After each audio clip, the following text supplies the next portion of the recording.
The next topic we will discuss from the chapter capacitance. What is dielectric constant or relative permittivity? Dielectric constant क्या होता है? The ratio of the electrostatic force of attraction between the two given point charges held certain distance apart in vacuum or air to the force of interaction between the same two charges held the same distance apart in a material medium. अब हमारे पास क्या है, plates हैं, एक पे positive charge है, एक पे नेगेटिव चार्ज है। इन दोनों को सेपरेट किया गया है किसी डिस्टेंस के साथ और बीच में क्या है, एयर। ओके, इसको डिवाइड करना है। सेम दो प्लेट्स हैं, एक पे पॉजिटिव चार्ज है, एक पे नेगेटिव चार्ज है, सेपरेट किया है डिस्टेंस d के साथ, लेकिन बीच में रखा गया है कोई मीडियम। ओके, जब एयर को मीडियम के साथ आप डिवाइड कर दोगे, ओके, मीडियम के साथ डिवाइड कर दोगे तो क्या हो जाएगा, डाइलेक्ट्रिक कांस्टेंट K आ जाएगा। It is a ratio of the electrostatic force, इन दोनों में ही क्या लग रही है, फोर्स ऑफ अट्रैक्शन हो रही है between the two given point charges. दो चार्जेस हमें गिवन है, इन दोनों को सर्टेन डिस्टेंस के साथ पार्ट किया गया है। इन वैक्यूम में उसको डिवाइड कर रहे हैं, सेम दो चार्जेस हैं, उनमें भी फोर्स ऑफ अट्रैक्शन हो रही है, लेकिन उसको भी सेम डिस्टेंस पे डिवाइड किया है, लेकिन उसको कहाँ रखा गया है, मटेरियल मीडियम में। तब इन दोनों को जब हम डिवाइड कर देंगे तो क्या आ जाएगा, डाइलेक्ट्रिक कांस्टेंट आ जाएगा और रिलेटिव परमिटिविटी आ जाएगी।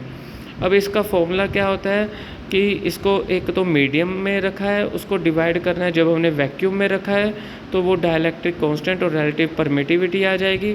तो Cm क्या हो जाएगा, इस K को मल्टीप्लाई कर देंगे C0 के साथ। C0 क्या है, capacitance of parallel plate capacitor का फॉर्मूला लिखना है आपने। ज़ाइलों R ज़ाइलों 0 किसके इक्वल होता है, ज़ाइलों के इक्वल होता है, ठीक है। तो वो आपने रिलेशन लिख देना है और ये हमारे पास फॉर्मूला आ जाएगा डाइलेक्ट्रिक कांस्टेंट और रिलेटिव परमिटिविटी का। फिर हमारे पास एक न्यूमेरिकल है, कैपेसिटेंस ऑफ कैपेसिटर। एक आपको दिया हुआ है capacitance 10 microfarad with when air between the plates is replaced by dielectric slab. जहाँ पे एयर रखा गया था, वैक्यूम था, उसको रिप्लेस कर दिया गया है किसी डाइलेक्ट्रिक स्लैब के साथ, जिसकी वैल्यू हमने दे दी है 2। अब हमने कैपेसिटेंस निकालना है, तो मीडियम जो है उसका कितना दिया हुआ है, 10 माइक्रोफैरड दिया हुआ है, और कैपेसिटेंस हमें पता नहीं है between the parallel plate capacitor का। K की वैल्यू 2 दे दी है और हमारे पास K का फॉर्मूला क्या होता है, medium divided by vacuum. Okay, तो C0 यहाँ पे चला जाएगा, K की जगह C0 आ जाएगा और इसको क्रॉस मल्टीप्लाई कर देंगे और Cm की वैल्यू 10 दे देंगे और जो हमें गिवन है, और K की वैल्यू 2, तो आंसर आ जाएगा 5 माइक्रोफैरड। लास्ट टॉपिक हम डिस्कस कर रहे हैं आज के लेक्चर के लिए, स्फेरिकल कैपेसिटर।